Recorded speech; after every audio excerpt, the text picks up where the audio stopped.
Hello, everybody, and welcome to episode number 185 of the Canadian Football Countdown, a proud member of the Canadian Football Podcast Network.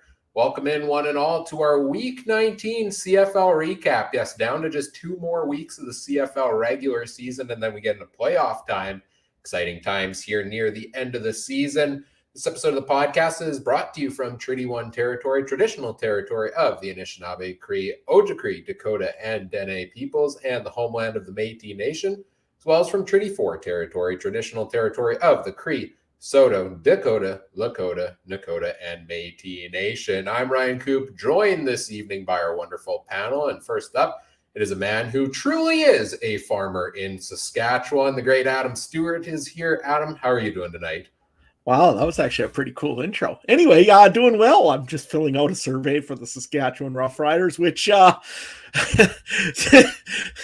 they won't like my answers. I think I'm just going to refer them to this podcast and see my progression throughout the year, but we'll get to that later on.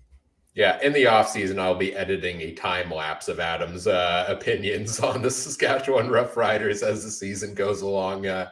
Get those off-season bonus episodes. I'm sure that would be a fun one there. Joining us here this evening as well. He's back home in the 204. It's the guy they call Mr. Manitoba himself. The great Trey Colbeck is here. Trey, how you doing tonight? Man, I love getting that nickname. I don't even know where it came out of, but I just saw it on Twitter. Mr. Manitoba's here, and then I'm like, I guess that's me. I'm doing great. Yeah, I was treated pretty well in Calgary by the gang there at Century Downs. Got to guest announce a race, got to guest handicap a race, and the race I got to announce, a good buddy of mine from Manitoba was actually the winning driver. Got his first win in over a year, and the last time he got a win, it was right out in Miami here where I was calling it as well. So it was pretty interesting, and got to see McMahon Stadium for the first time. We said we're going to keep this episode quick, so I won't get into details about that, but Mosaic and IG are way louder. Yes. Hey, back-to-back wins with you calling the race. I feel like you got to get like an exclusive job offer here or something and just go on tour. Man, I should, but I don't know. I don't know if the other drivers would appreciate it if I always just came in when my buddy Chris was driving. Fair enough. Well, we're here to talk about what was a fantastic week in the CFL this week. I think Thursday night we joked that, our 2-hour show was more entertaining than Thursday night football in the NFL. There is zero chance this episode is going to be more entertaining than this weekend in the CFL. We will try. We have some fun stuff to come on the show today, but it was a fantastic weekend. 4 great games across the board. We're going to recap each of those. We're going to begrudgingly talk about CFL Fantasy League results and why I have never been more pissed off with CFL Fantasy. We'll get into that later in the show, I guess. We'll recap our betting results powered by BetStamp, talk about our Players of the Week, and do our power rankings as well. Of course, this episode of the podcast is also brought to you by BetStamp. There are so many different sports books out there these days. Each one offers you different prices on the same games. How do you ensure you're getting the best value? Well, BetStamp gives you all of the different odds for the same game, all in one convenient place. You can compare, you can contrast them. And if you find ones you like, you can sign up through the BetStamp Bet link page, go to the corresponding site, link your picks, track your picks, get analytics all season long to help you improve your wagering as you go along. You can take a look at verified bets that others have made as well to give you a little bit of inspiration through the verified bet tracking on the commission-free marketplace. You get the guarantee that the odds are legitimate. And you can find our consensus CFL picks every single week under the username CF Countdown Pod. You can also check out Trey's individual picks, Trey CF Countdown, on there as well. Visit betstamp.app or download the free app from your local app store. Sign up with referral code CFC to start using BetStamp free today. Best of luck with your wagers, and remember, always bet responsibly.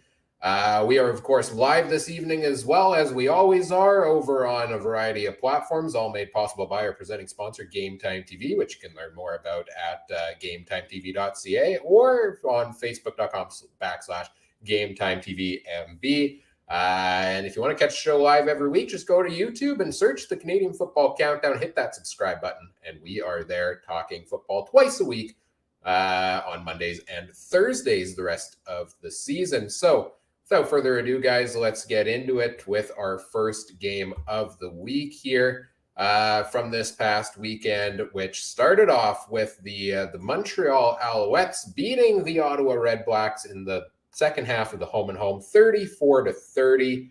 Adam, let's go to you first on this one. What was the major story for you in this game? I think it's the fact that the Ottawa Redblacks sure aren't been told that they're out of the playoffs and they aren't going to make it, because they played it like a team that was just coming out of the gun and came out hot in this one. Really took it to the Montreal Alouettes early. That was being led by Nick Arbuckle, essentially. I mean, which is something rare again for Ottawa. They don't usually get led by their quarterbacks. It's usually some other one that takes in the place. 28 for 36, 77% completion percentage for Nick Arbuckle. No interceptions and 2 touchdowns. Had a pretty good game overall.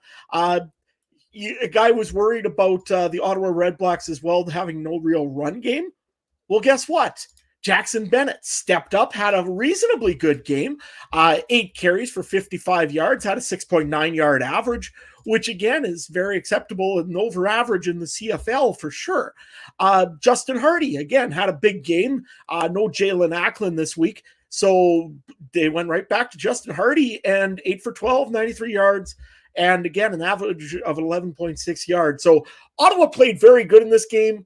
The only thing is, it's got to be, I don't know what happened to Ottawa and Edmonton, what voodoo they got on them, but I'll tell you right now, just how do you lose this one in the end? Ottawa was off to a great start in this game. We're leading, I think it was 14-10. I mean, it was a little bit of a shootout at the beginning, but Ottawa then gets another 10 points in the second. They were scoring and yet just couldn't quite finish this one off. And unfortunate for Ottawa here. Trey, what were you looking at in this one? I'm going to kind of tie on what you just said. How does Ottawa lose this one? I think they got 2, if not 3 third down stops. 2 or 3, I can't remember. You can't lose a game in October or maybe November while getting third down stops and not, it just doesn't make sense, right? I thought Ottawa was going to win this one for sure down the stretch. Uncle Gary gets a win, and they kind of, Montreal solidifies their second place spot a little bit more. But this game and the Edmonton game later, both teams, their first halves were playing as if they were getting ready for the playoffs. And then the second half's kind of like, no, this is why these teams haven't won at home in so many years. And this is why these teams aren't going anywhere, So that's kind of what I saw from Ottawa. Montreal, oh man, it's tough these East games. It's kind of weird. You get some weird fumbles. Ottawa had that weird trick play at the very beginning. The East games are so hard to look at because you look at a 34-30 game, you go, wow, this might have been a great game. It was a good game, but could you really want to call it did anyone actually have a great performance? Probably not. It was one of those weird games, some timely fumbles, some third down stops, and that's what the East has been all year, right, Ryan? Yeah, I didn't get a chance to catch this game. I was away at the cabin at the time, but looking just so for me, the big storyline is looking back on the stats sheet here is a couple of guys that stepped up on the Ottawa side of the ball. I mean, Justin Hardy had the huge 11 catch, 13 target game the week before, and you had to think, given the number of guys that were out, that they were going to go to him again, but I wasn't expecting that much. But now 8 catches and 12. 8 catches on 12 targets for him again this game for 93 yards. You look at who they all brought in for Ottawa in the offseason. They brought in a number of veteran receivers into that receiving core. And you kind of have to wonder if going into next year, will some of those guys be back? Because I know Hardy kind of played his way into the lineup early on in the season too and then got injured. But you have to think he's a guy that going into next year, they're going to give a bigger role because he's producing in it. They were missing a number of guys. You touched on Jackson Bennett already a bit there, Adam. Sayosi Mariner made his first career start for them. He had 53 yards and a touchdown at wide receiver. So on the Ottawa side, a couple of younger guys stepping up and taking over those roles for the veterans and still putting together a pretty good game.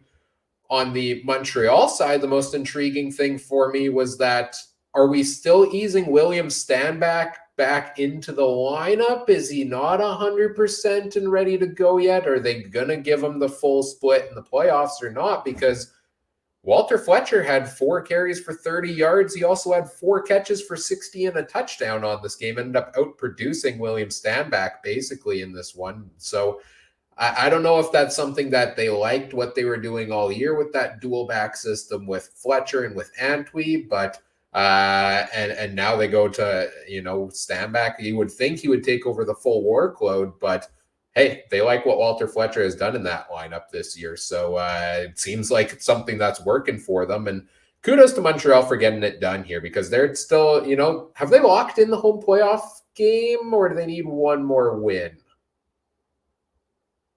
Anybody know? I think they might have clinched at least home place now, I think. Okay, at least they're 2 games up on Hamilton, so it must be close. Yeah. No, if they're 2 games up on Hamilton, I think they have the season series. So I think it's. I'll pull up the playoff scenarios here as we go along. We'll touch on those a little bit later. But yeah, overall a close football game. And like you said, Ottawa, come on. Every time you think it's going to happen, nope, it doesn't, right? It makes it really hard when we do our picks on the show every single week to go with Ottawa and to go with Edmonton, because every time you think that it's going to work out for them, they find some way to lose. And I know in terms of playoff scenarios now, Ottawa's got to win both against Hamilton, I believe, to make the playoffs. And that includes winning a game at home. So confidence level in the Red Blacks here quickly, guys. Ability to actually make the playoffs. Give me a percentage level. Where's it at? We'll go with you first, Trey. 3. Oh boy. I'll give it to Hamilton the edge, and we'll talk about it in the next game, or even Saskatchewan. I'll give them maybe 60 to Hamilton, and whatever the rest is to Saskatchewan, and then 3 to Ottawa. Just you can't blow a lead like that, especially like I said with the third down takeaways and stuff like that. And Montreal's been such a flippy-floppy team. Adam? Ottawa's got a home and home, so they won't make the playoffs just because they have to play at home again, namely. But no, it's essentially Ottawa needs Hamilton to lose. Well, they have to beat Hamilton twice. They have to have Saskatchewan lose out, and then they make the playoffs. So I don't see all of that happening, to be honest with you. I could see maybe the 2 Saskatchewan losses, and I could maybe see the 1 Hamilton loss possibly. But I don't see them losing 2 in a row or beating Hamilton 2 in a row, especially after we talk about the next game here. So, yeah, I wonder which one's first. They're in Hamilton first and then at home to Ottawa. Could you imagine if they come down to week 21 and Ottawa actually breaks the streak at home and makes it into the playoffs? That's what I want to see. I'm with you guys. I think it's doubtful here for them. But if that happens, Ryan, I will and you can mark this up on the stories afterwards. I will buy a Red Blacks jersey if they make the playoffs. Ooh, which I'm name pretty safe on my bet. Name you putting on it? Are you putting a name on it? Ooh, I don't know. That's tough to do because I kind of predicted they were firing everybody too. I don't know. Maybe I'll put Jeremiah Mazzoli on it because, I think he might be here next year. Just looking at the standings, Montreal pretty much right at the second spot and locked in. It's going to take some tiebreakers for Hamilton to pass them. It's going to take some tiebreakers for them to pass Toronto. So Montreal likely to host a home playoff game, and if they win that, go into Toronto. But let's move on to our next game here, unless you guys got anything else on Montreal. Ottawa, I think we're ready to move on to the Hamilton Tiger Cats beating the Calgary Stampeders 35-32 in McMahon Stadium. Calgary coming off the bye, Calgary at home. Hamilton hasn't won in Calgary in 10, 15 years, something like that coming in. And they break the streak. They get it done. And Trey, you got to watch it all live there in action. Let's go to you first. You saw it right in front of your own eyes there. You didn't get the TV view like we did. Tell us all about this one. I'd be scared of Hamilton because they have 3 wins now, maybe in the East. But look at this. They've beaten Winnipeg. They've beaten Calgary, beaten Saskatchewan, and they only lost by 5 to a Nathan Rourke BC Lions earlier in the year. When they win, they can beat some pretty top-level teams. Now, we've seen what they've done against the East all year, and they're still fighting for a playoff spot. But it's not about, June to September doesn't really matter much when we talk about the season starts in Labor Day, and if Hamilton gets heated up here near the end, and I think they were doing pretty well. But the story all weekend, all 4 games, was special teams. This was another game that had some pretty crazy special teams. I can't think of the guy's name right now, but the Hamilton kick returner got them in pretty good field position near the end of the game. I don't know how scared of it I am of this Calgary with Mayer throwing 3 picks to Hamilton. What do you think he's going to do against BC and Winnipeg in a few weeks? So yeah, Tiger Cats, I was pretty impressed with them. Stampeders, I don't know. Like, I think it's going to be a hard hill to climb. And game-wise, I was surprised. They're going to be in the playoffs, and I'm going to say McMahon was about half full. I don't know what the official attendance was. I don't know, but they did know how to throw a party there. It was a pretty good time. Adam? You know what I always find with Calgary is they don't come out until the playoffs because they know their team is making the playoffs, and then they show up at the end of it and go and say, hey, here we are. Some reason with Calgary. I don't get it. But anyways, no, in this game here, I don't think I'm as maybe concerned about Jake Mayer throwing these picks as maybe other guys. And that's namely because he didn't have all of his receiving core there. Malik Henry, he's got a real good chemistry with. And with a guy like that being missing doesn't really help you. Kamar Jordan, he's a guy that can play in November, and he wasn't there as well. So I don't know if it was really more of that or if it was just Hamilton really knowing that this game means a lot to them. I don't know. To me, I don't think it was really Calgary's issue. The other thing also is Kadeem Carey gets injured in the second quarter in this one, is predicted to not come back for the game. All of a sudden, oh, there's Kadeem Carey. So that was a little bit strange. But yeah, he's a little bit banged up for sure. So that could also have been a little bit of an issue in this because otherwise you're going to Peyton Logan, who just good. Or yeah, you're going over to Logan, and it's just not maybe the same as it was to Kadeem Carey. So that could be a little bit of an issue as well. The other thing on this one here that I really found was just that fourth quarter was absolutely bonkers. But it's 3rd and 1, and you're in your own end of the field yet. I don't care. Yeah, that should pretty much be an instant fire for the offensive coordinator over in Hamilton. You don't go for the gun for starters, and secondly, you don't hand it off. What are you doing? I was screaming at the TV and being like, do you want to lose this game? They recklawed themselves. 3rd and 1 from the gun. Yeah, they did it to themselves. Yep, no, exactly. And I was like, what are you doing? And sure enough, Calgary gets back, runs it for a field goal. And somehow, Hamilton in the end gets the ball back, takes it down for a touchdown. I'm like, this game was just absolutely bonkers. Honestly, no team deserved to win this. I'll be pulling a mic here a little bit. Hamilton was probably the better team, I guess, in this one here. One thing I think that Hamilton should be real proud of themselves. Dane Evans actually had a reasonably okay game, which considering last week he had a terrible game, he did kind of recover from that. No interceptions was a big thing. Wes Hills didn't really do a whole lot this week.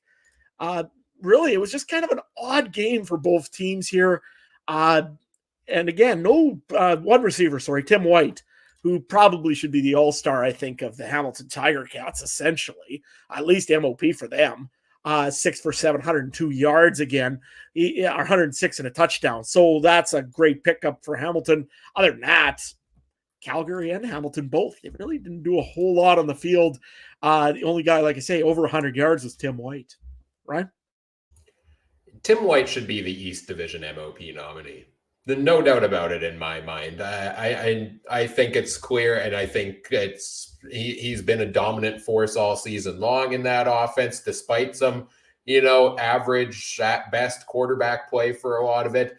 And it doesn't matter because Tim White finds a way to get it done. And it's very clear that when the game is on the line, just like it has been a couple of times this season, they're going in his direction, and he is making a play. And he made one incredible catch that he had no business making whatsoever to go and bring this one close to the end zone.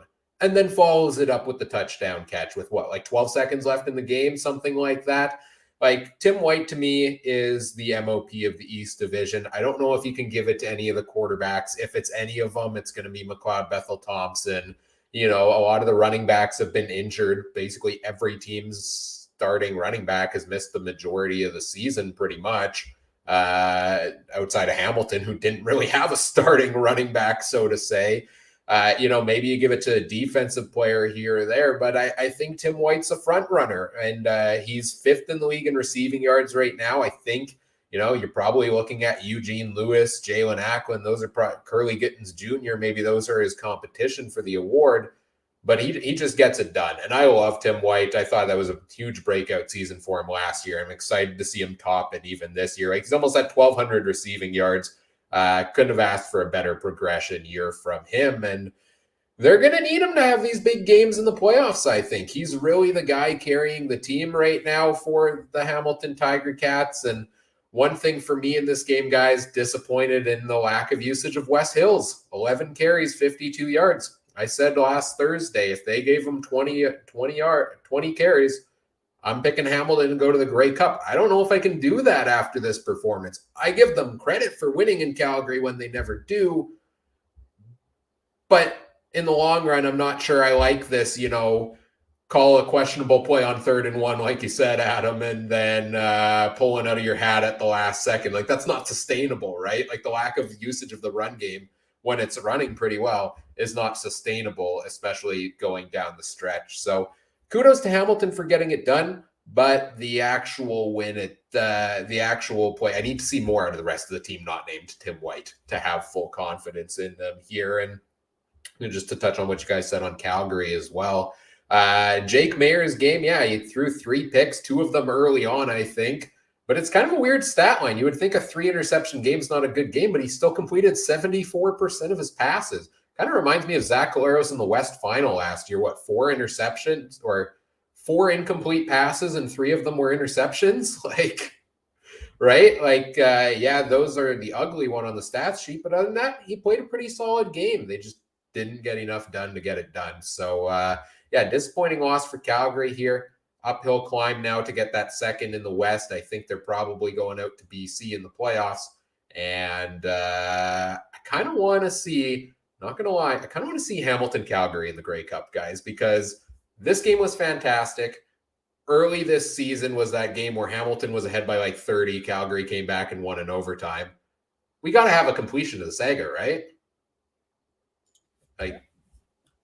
No, absolutely. I think that would be great. I mean, these guys have been playing great football anytime they meet. It's like BC and Winnipeg. Wow, we'll talk about that other one later on here. But earlier wise, that was great. Same thing with Calgary and Winnipeg. I mean, just some of these teams just really work well with each other. And these 2 teams are one of them. That's the thing. Another just a quick little note also. Seth Small. Good game on his side of the on the field. You need to have a great kicking game once in a while when you're in clutch times in the playoffs. And hey, 4 for 4, 57-yard longest, I think, in this game. So kudos to Seth Small as well. Yeah, he makes some super long kicks. His kicking range is definitely not small. Anything else on Hamilton Calgary you guys got here? Yeah, real quick. I just have to say the love for the 3rd and short guy, quarterback in Calgary, Tommy Steven, or was that his name? Touchdown. Tommy Steven is so unreal. Wild Thing. That every time, that's what they're just yelling. His nickname's Wild Thing, and they play the song after every time he gets the first down. And I'm like, this is Chris Strevler kind of love for this guy right now. And I couldn't even have told you his name before going into the game, right? So that and how the finish was. It was so hard not to laugh on the way to the C train after that one, man. I'm just holding it in. And I was standing beside a Ticats fan on the train, so I had to make sure him and I could stick together on that bus ride home. That was crazy finish, boys. Yeah, I couldn't ask for a better game to go to. Started kind of slow, but heck of a finish, especially one, if you're traveling, you only get to go to so often. You picked a good one there, Trey. I think we're ready to move on to game number 3 of the week, which was the Toronto Argonauts going into Edmonton, a spot they hadn't won since, I want to say it was 2013, 2015. It's been a number of years since Toronto's won there. It's also been a number of years since Edmonton has won in Edmonton, and the Argos are the one to break this streak. Let's go back to you here first, Trey, because I think you're a little more fired up on some of these Argos performances after watching some of this here. Yeah, man. The guy that has the most Canadian sounding name that isn't Canadian, AJ Ouellette, just under 100 yards rushing, 91 and a touchdown. We've been saying that he's not a running back, but they gave him the ball. He goes in untouched near the end there to give them the win pretty much. And then Boris Beatty 5 for 5. Three keys of the game is run the ball, make field goals, and I can't remember the other one, like no stupid penalties probably. And they did at least 2 of the 3. I don't know the penalty yards off the top of my head right now, but Toronto, like I've been saying again for weeks, I want an East team to just do something. Maybe their first half wasn't dominant, but they stuck with it. No turnovers on Thompson McLeod, whatever his name is with all the hyphen. I hate the hyphenated names, man. Jeez Louise. I'm kind of, this is why the Argos have that crazy high percentage of winning the Grey Cup, because all they got to do is beat Montreal, Hamilton, maybe Saskatchewan, Ottawa, and then they basically just have to have a lucky game against whichever team comes out of the West, right? So I think they have the tools to do it. I don't know if I would still put money on it at this point, but they definitely have the tools. Adam? Yeah, no, they do. And I think that Toronto is starting to gain a little bit of confidence, especially a good fourth quarter comeback like this. Yes, they're playing Edmonton in Edmonton. Usually they traditionally lose there.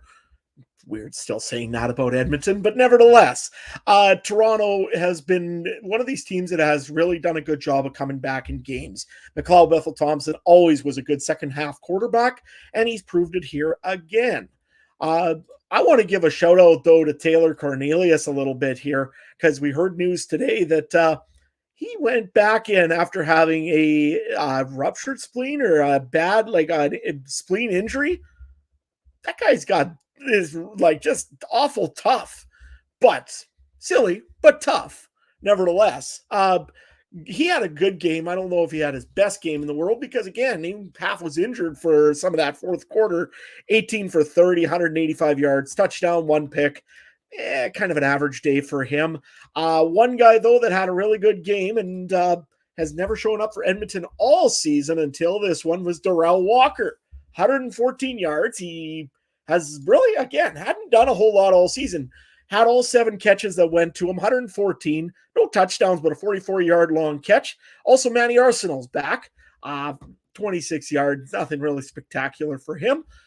But nevertheless, I think that Edmonton, I don't know what it is. They did the right things and all the right pieces to win a game for once, and they just can't do it. I don't know what it is. I think you have to have that cake that says at least you tried, and give them that cake, because really there's no other ways to describe this and how Edmonton can lose a game. I mean, they didn't even take Chris Jones's usual team takes a pile of penalties. They only had 3 penalties for 25 yards, and they still lost the game. I don't know how Edmonton next week is going to lose another one to BC in Edmonton, I believe it is. Going to be interesting to see how that one's going to happen, but I don't know. I guess they'll figure out a plan and be able to do it again next week. I just don't know. Ryan? I wish I had the answers for you, Adam, because I don't. They keep finding a more bizarre way to lose. You would think this one they maybe have it. They're up, 30 seconds left in the game. They're up by 2 points. And, well, okay, you're thinking, maybe Toronto kicks a field goal to make it a 1-point lead there. But no, they let AJ Ouellette run 25 yards to the end zone. This is a guy that his longest run on the year was probably lower than that going in. And that's about half the yardage you normally expect from him in a football game. Like, I know Edmonton's run defense has been, rough all season long, but they found a way to somehow let up their biggest run of the day, it seems. And now that's, if you can, 9 carries, 91 yards for AJ Ouellette, like that's a 10.1 average. That's a solid average there. And it's hard. I wanted to bring up one part also on that. Did anybody see him run the ball on that last play? The way he was carrying the ball, just literally like this, as fast as he can go down the field. Didn't try to tuck it down. Didn't try to do nothing. Just straight out like this and hold it. And it worked. It worked.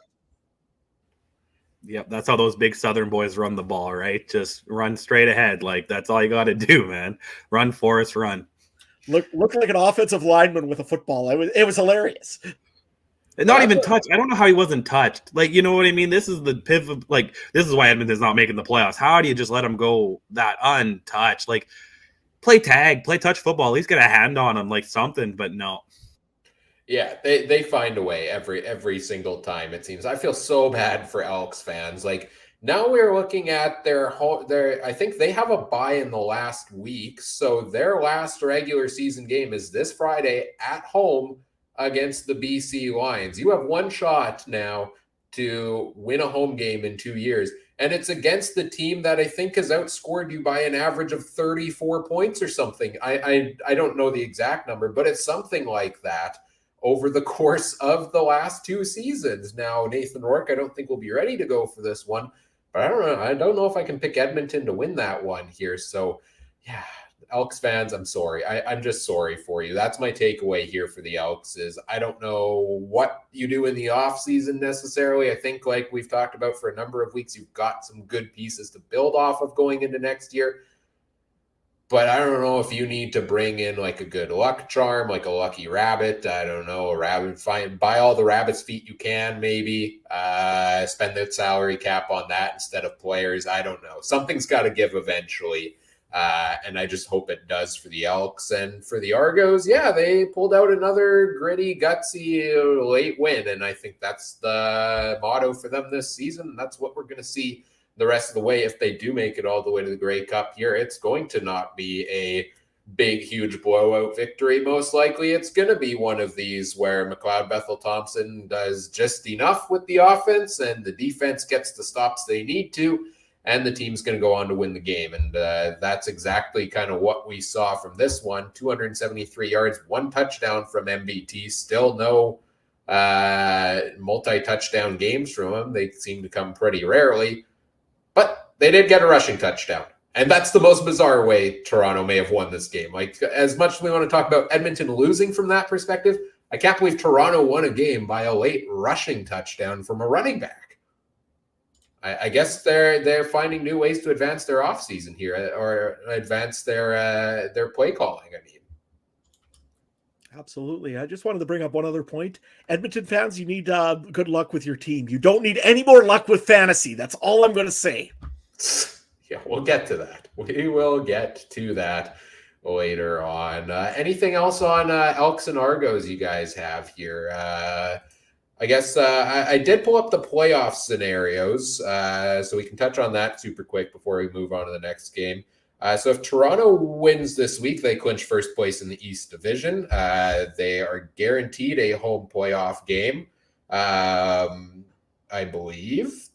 Yes, they won already. They got that already back in week number 16. Montreal has clinched a home playoff game as well, so they are guaranteed to finish at least second. They can still catch Toronto, but it's going to be tough. Hamilton, Saskatchewan, and Ottawa still playing for that final spot out east, and a BC win or a Calgary loss puts BC into second place in the West Division. So week 20, a lot of these things could be ironed out already, pretty much.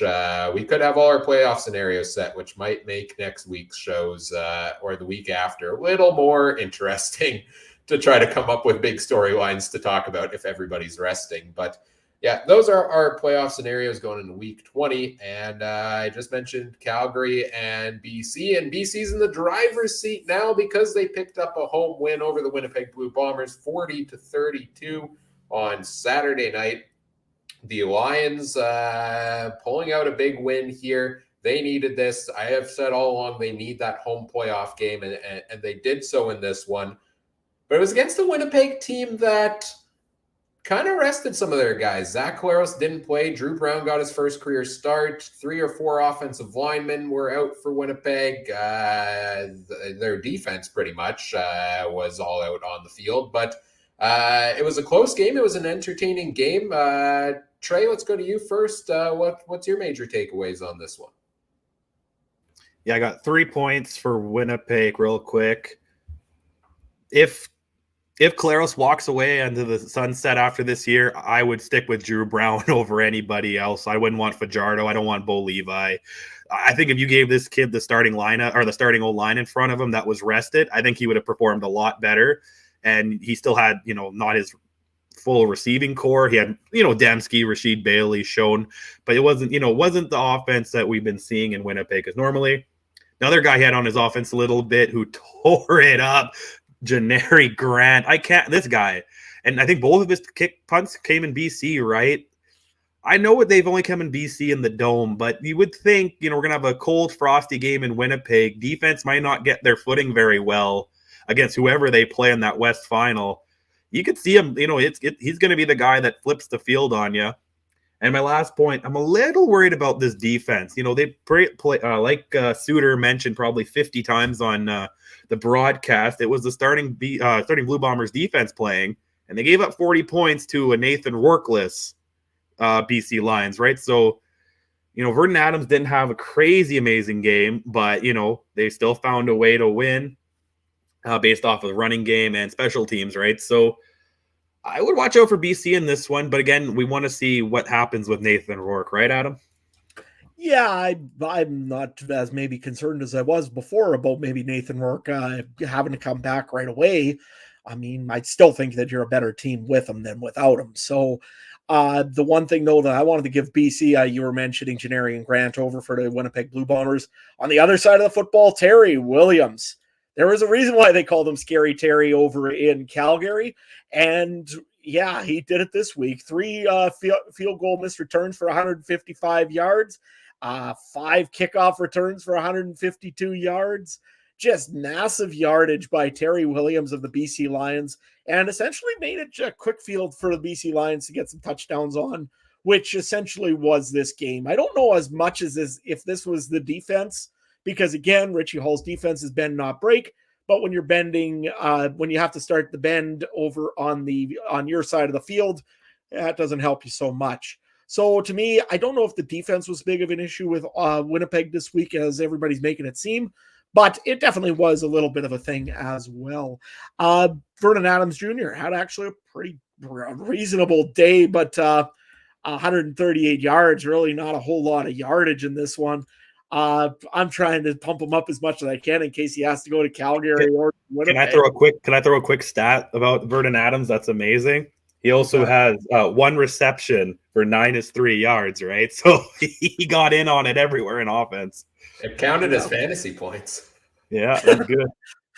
No, that's not good because that -3, that probably pulled him back on some yards. No, the reception, it's 0.7. Oh, it is 0.7. Well, how? Because he got -3 yards. But it's a catch is 1 point, and 10 yards is 1 point. So fair enough. Okay. Nope, that's right. So okay. Even then, like I said, didn't have really a great game here. I mean, James Butler had an okay game. He had 104 yards. Again, 1 touchdown. So we had a good little bit of run yardage for the BC Lions this week. They got to rely on him, though, to be ready for cold weather. And you don't know how much cold weather he's going to see. Maybe a little bit this week in Edmonton. He's going to have to get ready for it, especially if BC has to go out to Winnipeg after this. I think BC is probably the better team and equipped for that. But you were saying about Drew Brown. Yeah, no, he was very good this week. You do have an effective second quarterback if you do need him in Winnipeg. If something happens to Zach Collaros, I don't know if he'd take you to a Grey Cup, but he's definitely serviceable. That's for sure. 28 for 39, 71 yard completion percentage. Nope. Had a pretty good game as well. And of course, you had your obligatory Dalton Schoen touchdown. I mean, that's just pretty much just penciled in at this point. And also another guy that really had a great game, and I'll talk about him probably a little later on, Rashid Bailey, 11 for 14, 121, made advantage of what was given to him. And clearly he's used to getting footballs thrown to him from Drew Brown because it was his favorite target all game. Right? I just had, within the last 2 minutes, a very interesting epiphany in regards to Vernon Adams Jr. I've been kind of disappointed with him in his time so far in BC that he hasn't lit it up, because we're used to expecting big play VA. But if you look at his stats line now, maybe we're just thinking of him as still the old version of the player, and he's kind of transitioned into something else. And is it crazy of me to say that Vernon Adams Jr. is becoming a Matt Nichols? Because you look at his stat time in BC, 6 games played there, 5 touchdown passes, 0 interceptions. So as much as we've talked about maybe, yeah, he hasn't lit it up like he used to, he also hasn't really thrown the game away. He's been playing smart ball. He's been, throwing it away that when he needs to. That probably comes with some of his lack of completion percentage here and there. And if that's the type of quarterback, he's transitioning into, then I feel a little bit more confident in what I've seen from Vernon Adams Jr. so far. But I think it's maybe a shift. And I don't know if the injuries, the time as a backup has kind of shifted the play from him, or maybe it's just the scheme over here in BC. But that's kind of what I'm seeing from Vernon Adams Jr. now. I don't know. Is that crazy, guys? No, I wouldn't say it's crazy. I mean, and this plays into the whole bringing Nathan Rourke back if he doesn't need to. You have a guy like, I mean, I don't know, the Matt Nichols kind of approach could get you into the playoffs. Like I said, you're going to have cold weather potentially in Winnipeg, and he's clearly doing okay in the good weather under the dome, right? So that's kind of the gameplay you want. You don't want a guy, who's going to heave it down 60, 70 yards. You could have a windy, chilly game in Winnipeg. Those balls could get picked. And we saw like what Caleros had in weather like that last year, right? So, yeah, I don't mind Vernon Adams. I stand up for him this whole way. Adam? Yeah, no, I agree with you, Ryan. You're right. The more and more I think about it, he is more like Matt Nichols. Great game manager. He can maybe keep a lot of touchdowns and not a lot of picks, but you also got to get to the touchdowns. And only having less than a touchdown a game in his time here in BC, I still remember earlier in the year when the BC Lions were calling the Winnipeg Blue Bombers offense a little bit vanilla. Well, who's vanilla now? I think because, yeah, you're right. Vernon Adams hasn't done a whole lot in BC. And that's why they need Nathan Rourke to play in the playoffs. He's dynamic. He has the ability to run. He has the ability to throw some odd passes that he can make some plays on that maybe nobody else could make. So to me, if Nathan Rourke's available, I think they better start getting him ready. Yeah, I agree on that one. Like, I don't think he's doing anything to lose football games for them, but I think when it comes to crunch time in the playoffs, they're going to need a quarterback that can do big things to win for them. And I think they're going to need Nathan Rourke to do that as well. And we'll continue to monitor how he's doing in practice and gearing up for game shape as well. You mentioned vanilla offense. Of course, the comments by Marcus Sayles earlier this season, he got a bit of revenge in this one because he had a pick 6 in this game. And you talked about the defense, for Richie Hall and the Bombers being a little lackluster. You got to remember 14 of those 40 points came off of that's not the defense's fault. Those were pick 6s, right? So BC got two touchdowns from their defense. Okay, you're looking at the Winnipeg defense giving up something like 26. I think Terry Williams played into that as well. So I kind of see that as part of it on that one. Overall, though, got to say I'm impressed with what I've seen from what I saw from Winnipeg in this one. I wasn't giving them much of a chance starting the backups against a BC team that wanted it. I liked what I saw from Drew Brown for the most part. Made a couple of mistakes, those couple pick 6s. Yeah, those hurt on the scoreboard, of course. But 325 yards, 3 touchdowns. I'd probably expect at least 1 pick from you in your first career start here. Overall, impressed with what he did on the day here for the Winnipeg Blue Bombers as well. So, for them, it's rest up, tune up, get ready for the playoffs. And that's really all it is. And, have guys be ready to go. And that's what they're doing. They're getting guys sharp. Even in a game like this, somebody has to play. Somebody is going to be out there on the field. And a lot of those guys are still guys that are going to play in the playoffs as well. So it's a tune-up for them also. And that's why a performance by a guy like Rasheed Bailey, who's really turned it on in the second half of the season, is so key to see even in a game like this, because that's got to be extra motivation for him. Guys like Janarian Grant there as well. So, BC win here. Big win for them, obviously. Winnipeg side, yeah, it's a loss. Another loss heading into the bye week. Only losing going into bye weeks all season long, apparently. But good news for them. Once you hit those playoff games where they start playing, they ain't going into a bye week anymore. Unless you count the Grey Cup as going into a bye week. It's an extra long bye week, though, so it's different circumstances. Anything else on this game, guys? No, the only other thing was, they do have a bye week into the West Semis. So, it's bye week play. I don't know. I just don't like that, to be honest. But, I mean, what other choice do you have, I guess? Get a 10th team or get rid of a team. Like that's, I mean, but you're not going to get rid of a team. They need the 10th team. And I think Ambrosi said something this week about, it's most likely. I thought you made an announcement 3 years ago that it was coming. So I don't know.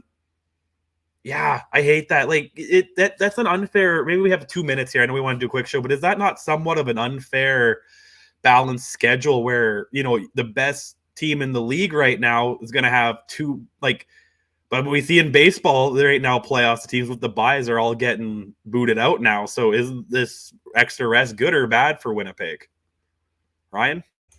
I don't know if it matters given Mike O'Shea as the head coach. I think he has proven over the last 2 years with the Grey Cup championships that especially last year, didn't they have the bye in the final week of the season? They had 2 full weeks off before their next game. Plus everybody rested pretty much down the stretch as well.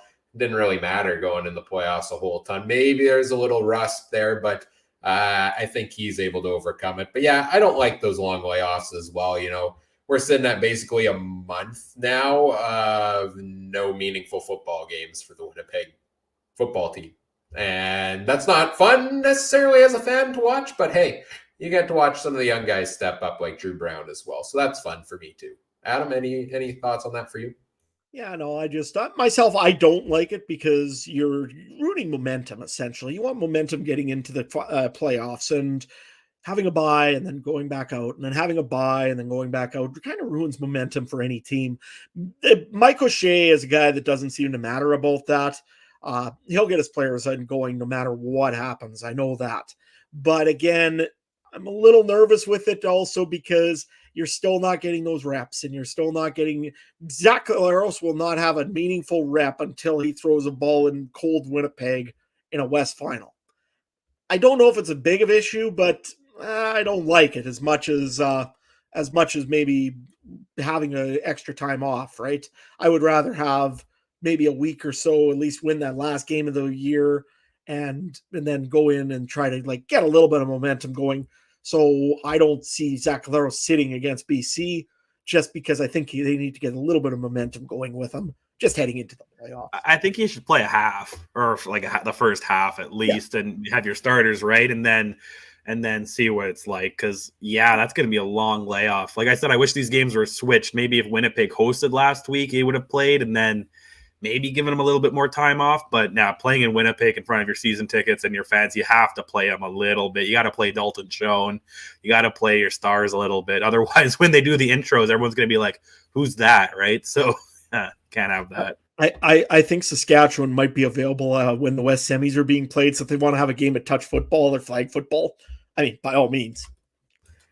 Yeah, that's it for our games from week number 19 in the CFL. Of course, Saskatchewan Roughriders on a bye week this week. We'll talk more about them on Thursday in our week 20 preview and what this week's games kind of mean for them. Not a great result, though, having Calgary lose to Hamilton there. Certainly puts them in a tough situation.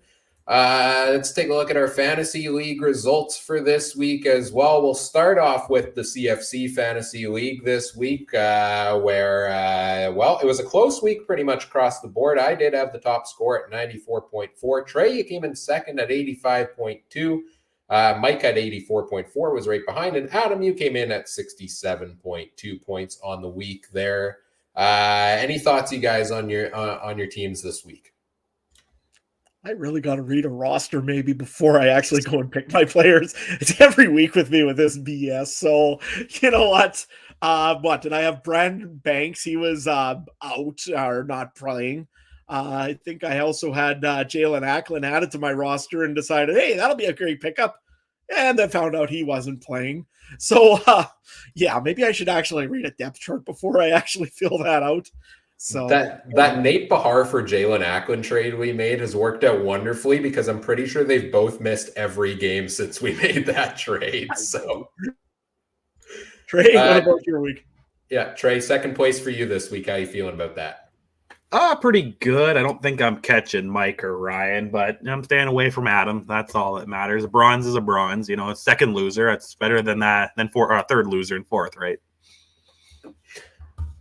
Yeah. There's I'll just give you the Rock eyebrow. That's all I'm gonna do. Oh man, I'm tired of that guy. He was just on Monday Night Football again tonight, and I've been seeing his superhero commercials and the Leafs sing. Like, I just get out of it, man. Get out, man. Do we have beef with Dwayne "The Rock" Johnson? Is that how we bring this podcast to fame? Should we just start calling him out?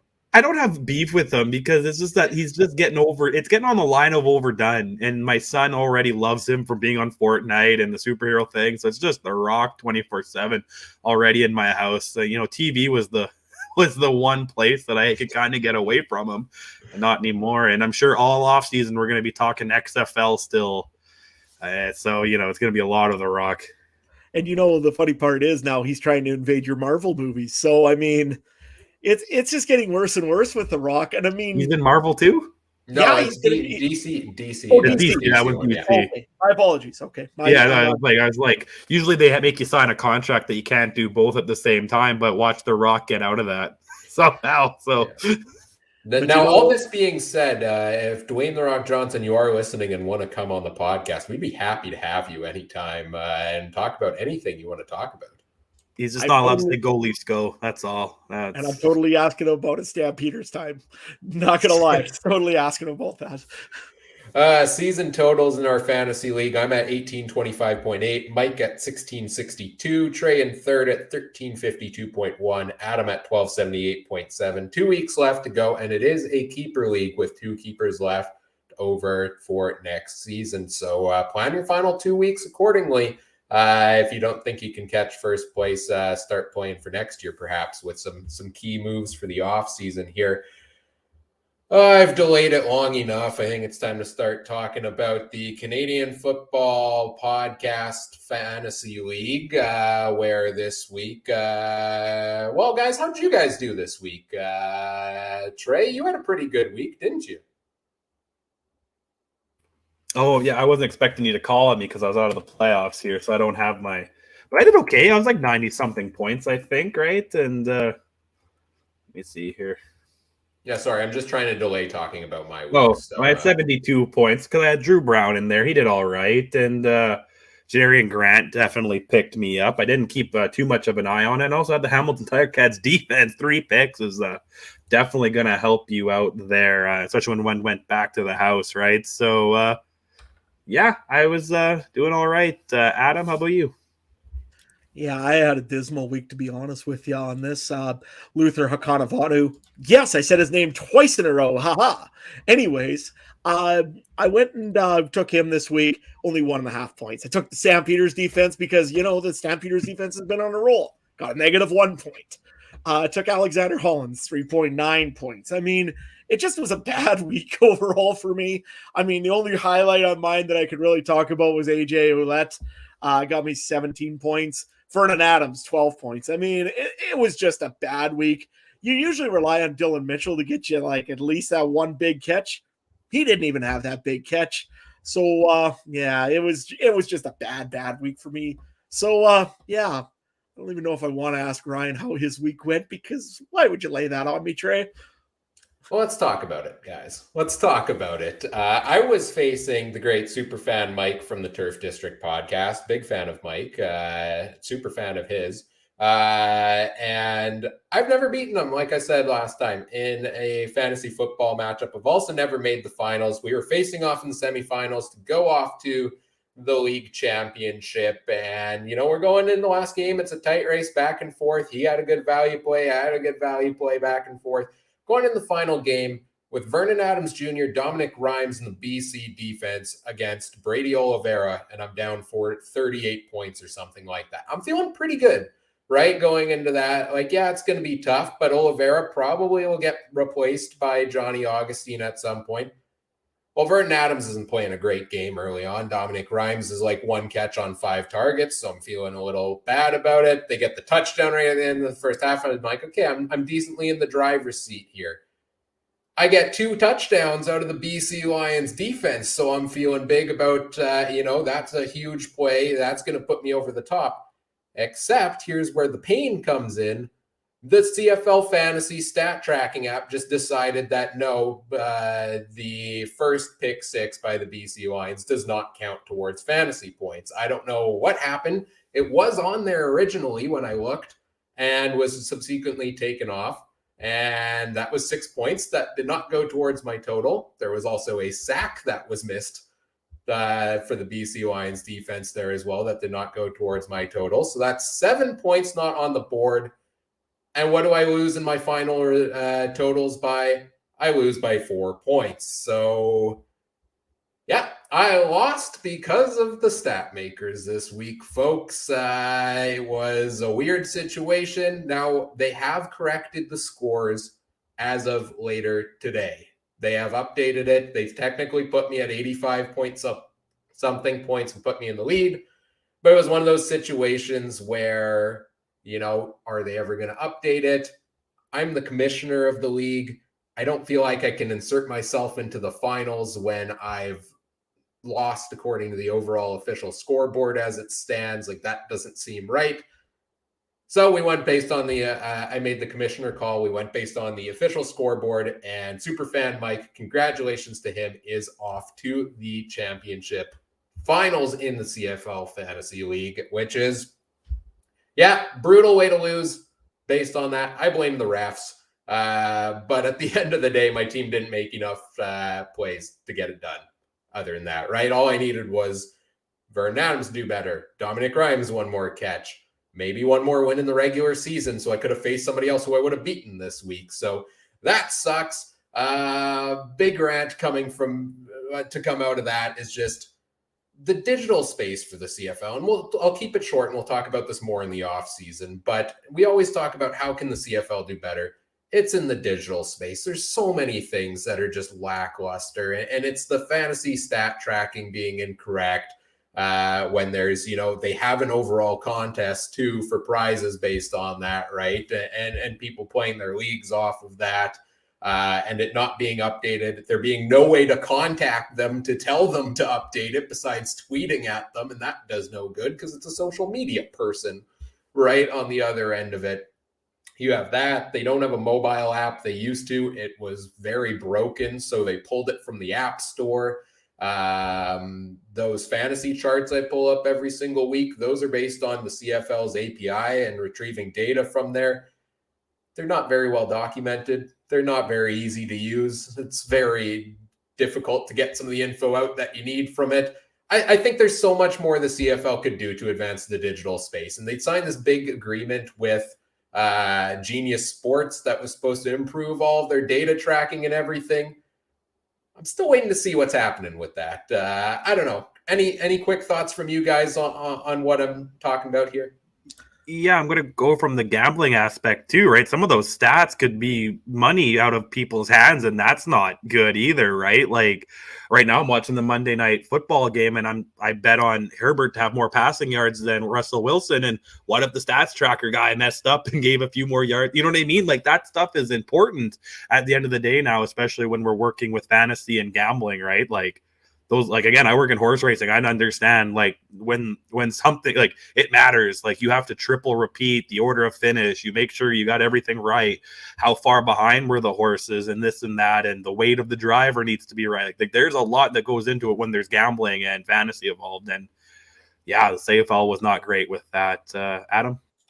No, that's the thing. I mean, if you're going to be a professional league, you got to be professional and make sure all your stuff is right. If it's a little fantasy program, or if it's betting, or if it's, let's put it this way, if a guy didn't get a stat right for him, let's say that defensive pick 6, they didn't go and record it on the CFL official stat sheet.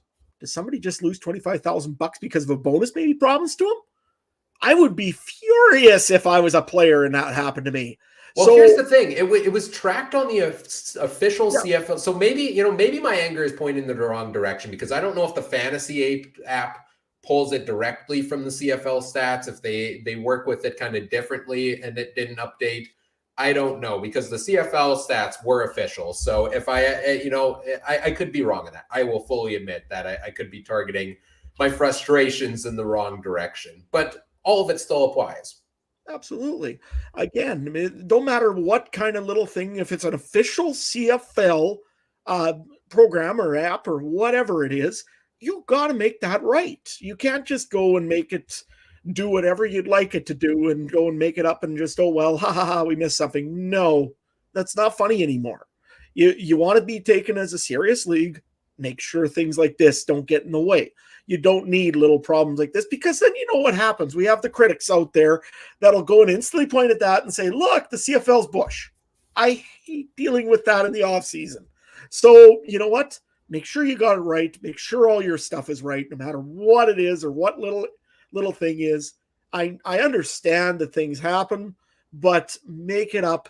Do what you got to do to make it right. I know they switched it in the end, but by then it's too late. And with those things, you got to look at them immediately, essentially. So to me, I just didn't like it. And my prediction is that Al Bradbury is making up the fantasy things. That's why it was wrong.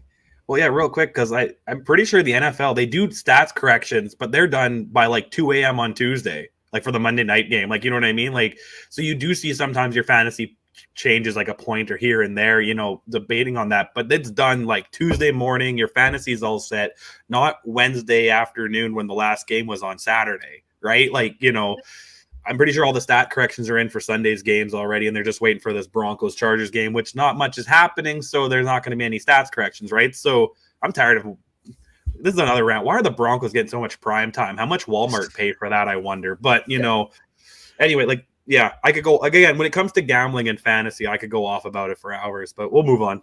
Yeah, exactly. Like the stat tracking, I have a feeling, because it updated today, I have a feeling they have somebody working a weekday job that their job when they came in this morning was to update it before they flip things over to the next week or whatever it was.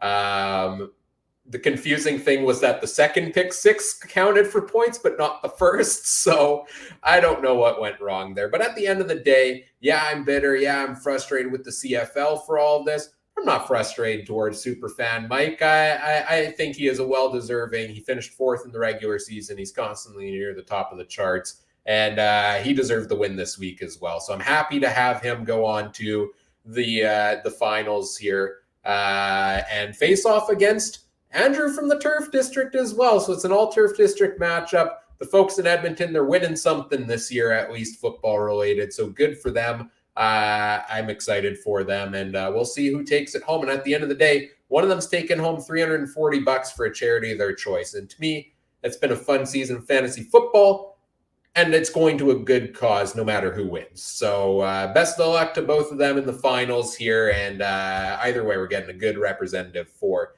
our fantasy football league. There we go. That was the long rant on fantasy football. Is the end of that segment as we move on to our betting results for this week, powered by BetStamp.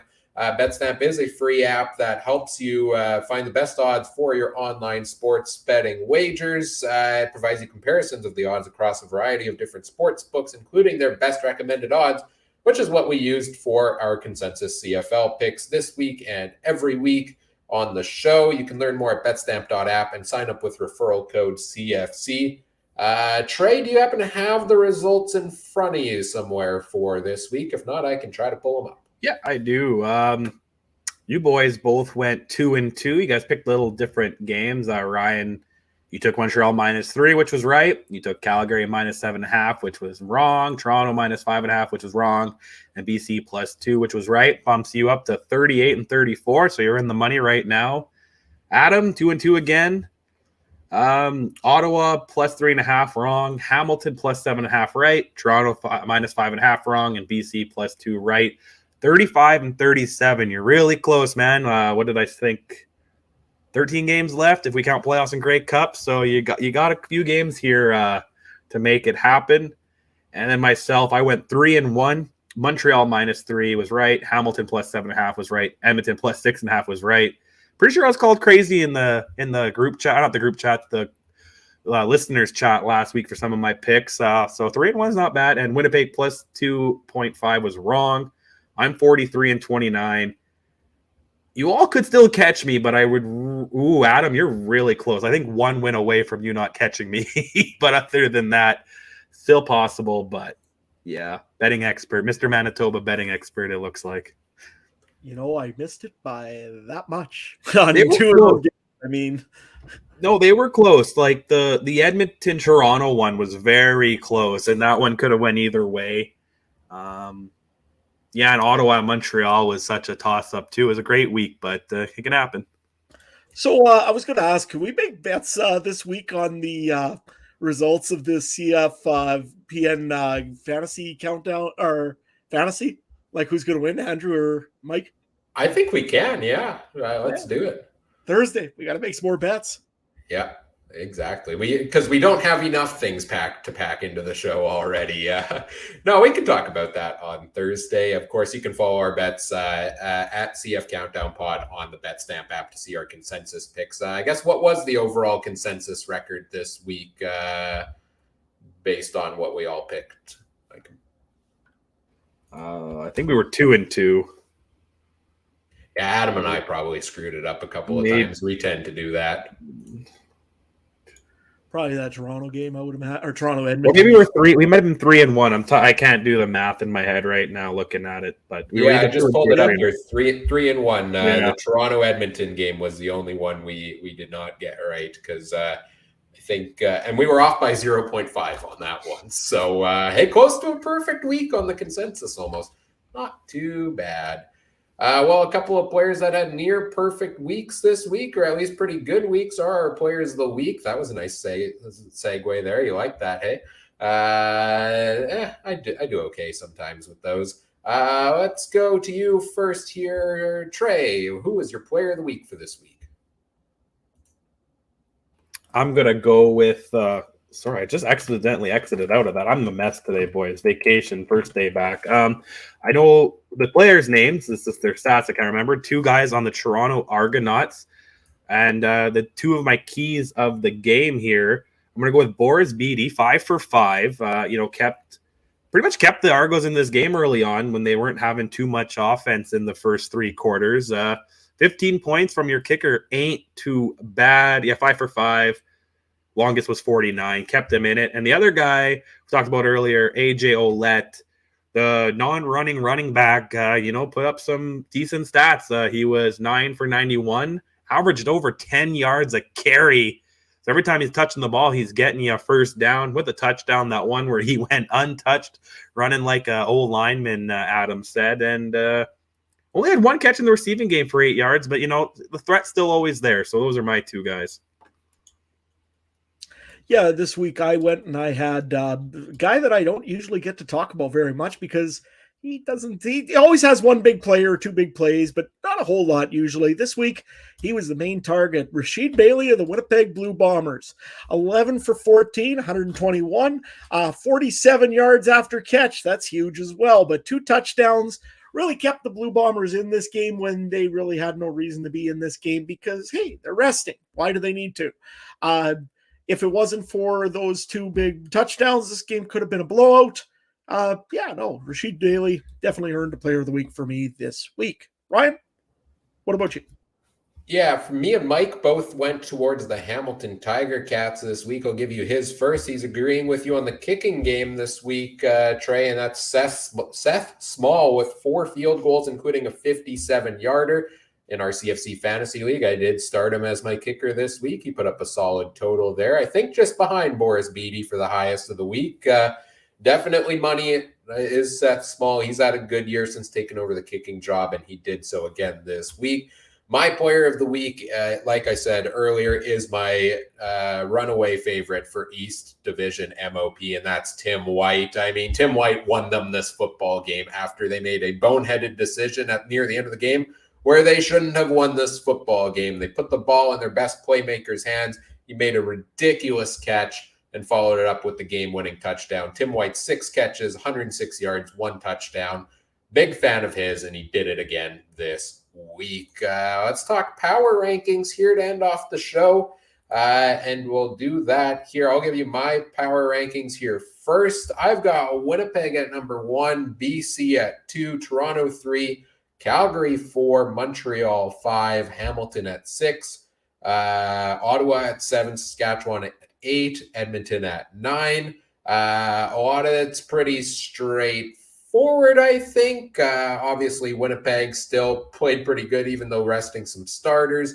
BC had a good game here as well. They should finish second in the West, get that home playoff game. Toronto going to be hosting the West East Final. Calgary, they took a step back here, but I still think they're a pretty good football team.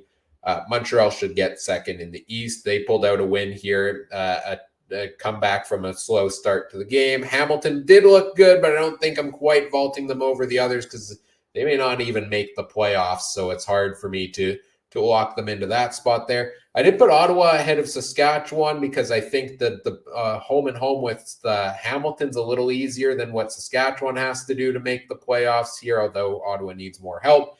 And Edmonton is last for me just because they are the only team that's actually eliminated from the playoffs at this point and don't have a shot of going anywhere from here. Let's go to you first here, Adam. Yeah, mine was very similar up in the top. I mean, there's a reason why. Winnipeg is one of the best teams in the league. I mean, yeah, they had a bad week this week, but they also didn't have half their starters in this week. So they were at my number one position. BC's at number two because they have been playing okay football. Question mark maybe a little bit with Vernon Adams, but other than that, pretty good football overall. They should get healthier for playoffs. The Toronto Argonauts at number 3 had a very good game again, comeback victory against Edmonton. That should help with some momentum.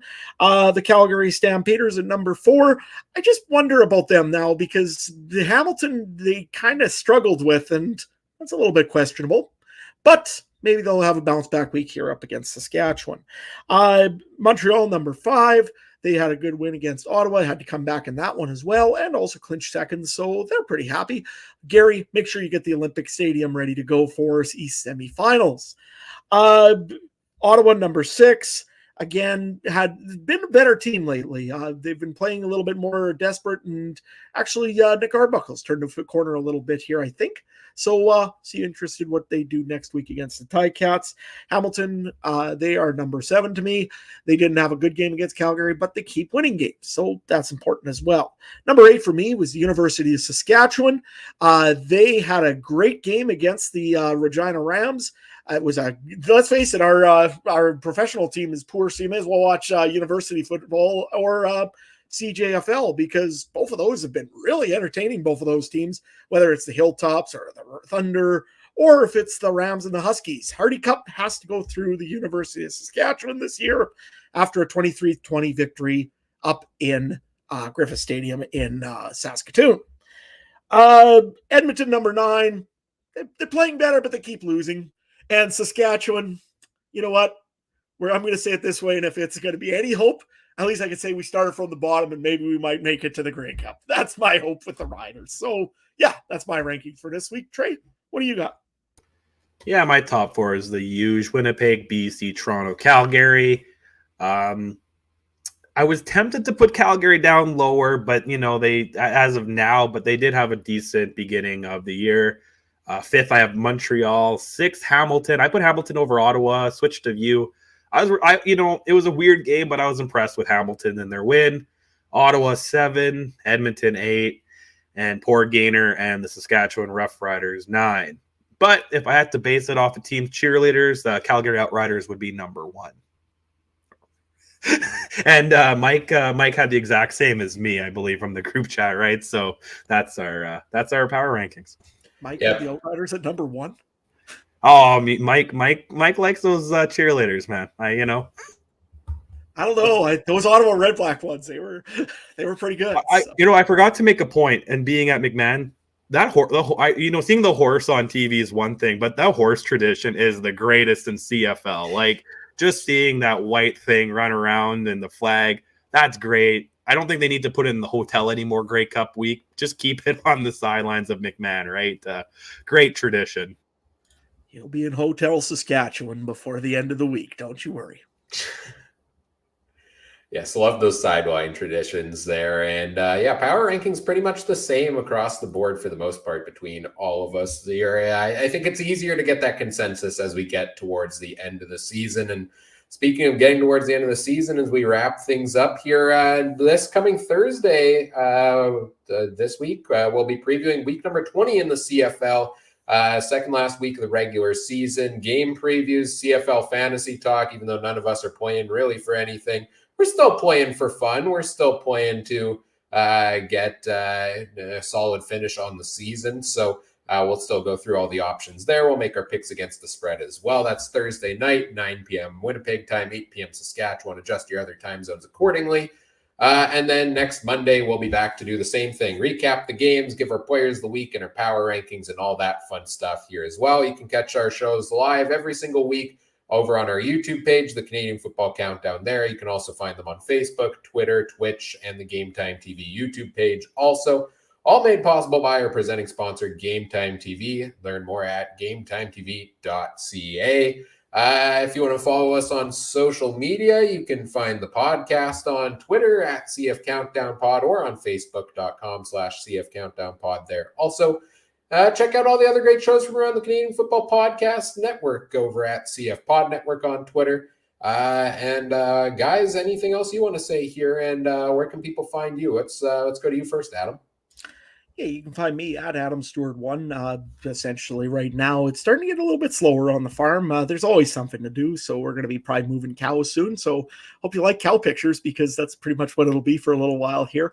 Other than that, hockey's getting started for me, so I'll be busy, that's for sure. Probably also try to get some buffalo pictures for you too, but not that kind of buffalo. Trey, where can people find you?